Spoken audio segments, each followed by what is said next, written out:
14 dekabr kuni Belgiyadagi Brüssel Hürriyet Universitetida nihoyatda ahamiyatli bir marosim o'tkazilgan.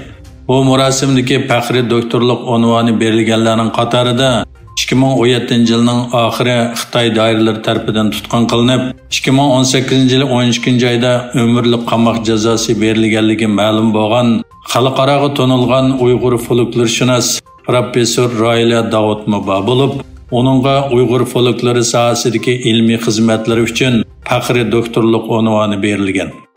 Brüssel Hürriyet Universitetining tor betida bu haqda berilgan ma'lumotlarda mundaq deyilgan.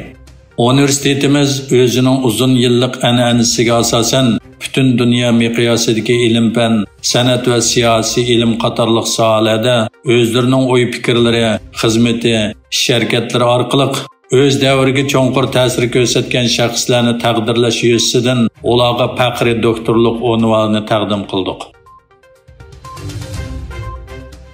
Amerika va G'arbdagi ba'zi davlatlarda Uyg'ur majburiy emgikiga chetishlik mahsulotlarning import qilinishini cheklash qonun loyihasiga kirgizildi. Ammo bu masalada Turkiyada hech qanday bir sado yo'q. Türkiye Savdo Ministerligining parlamentdagi Xamchot muzokarasida Uyg'ur majburiy emgiki masalasi o'tirg'a qo'yildi. Partiyasining parlament a'zosi Arshidin Bayaz Filan Xamchot komiteti yig'inida Savdo ministri Ömer Bolattin Xitoydan import qilingan mahsulotlarda Uyg'ur turklarining majburiy emgiki bor yo'qligini so'radi. Savdo ministri Ömer Polat Uyg'urlar va majburiy emgak to'g'risidagi savolga javob bermadi. Xitoy Sharq Turkistonda majburiy emgakni o'z ichiga olgan insoniyatga qarshi jinoyat va irqiy qirg'inchilik qilish bilan ayblanmoqda. Qirg'iziston prezidenti Sadir Jafarov parlamentda so'z qilgan qirg'iz xalqidan davlat bayrog'ini o'zgartirish ideyasini qo'llashini talab qildi.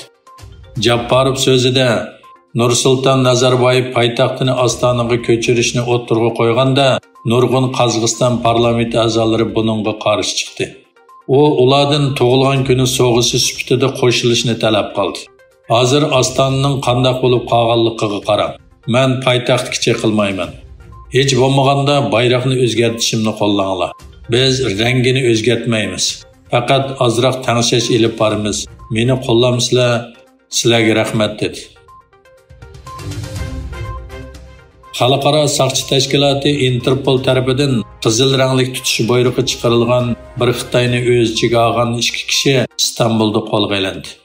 Turkiya taratqullarining xabarida bildirishicha, Xalqaro saqchi tashkiloti tarafidan qizil rangli tutish buyrug'i chiqarilgan 2 kishi Istanbulda ijro qilingan KIPS 20 harakatida qo'lga olingan.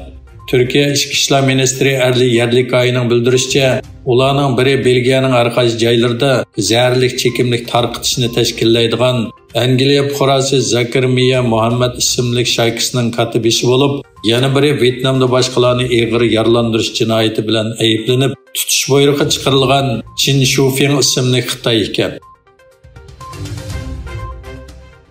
Angliya yerim o'tkazgich shirkati Army Wilderness Xitoyda 70 dan ortiq yumshoq detal injenerini ishdan bo'shatgan. Ahvoldan xabardor kishilarning so'ziga qaraganda, O'zak loyihalash shirkati yaqinda Xitoyda 70 dan ortiq yumshoq detal injenerini ishdan bo'shatgan va bir qism o'rinlarni Xitoy sirtiga yo'tkazishni qaror qilgan. Xitoy Tashqi ishlar ministrligi e'lon qilgan bayonotga qaraganda, muavin tashqi ishlar ministri Sun Weidong Beijingda Shimoliy Koreya muavin tashqi ishlar ministri Fang Minho bilan ko'rishgan. Ikki davlat o'rtasida strategik aloqa va moslashishni kuchaytirish to'g'risida kelishim hosil qilingan.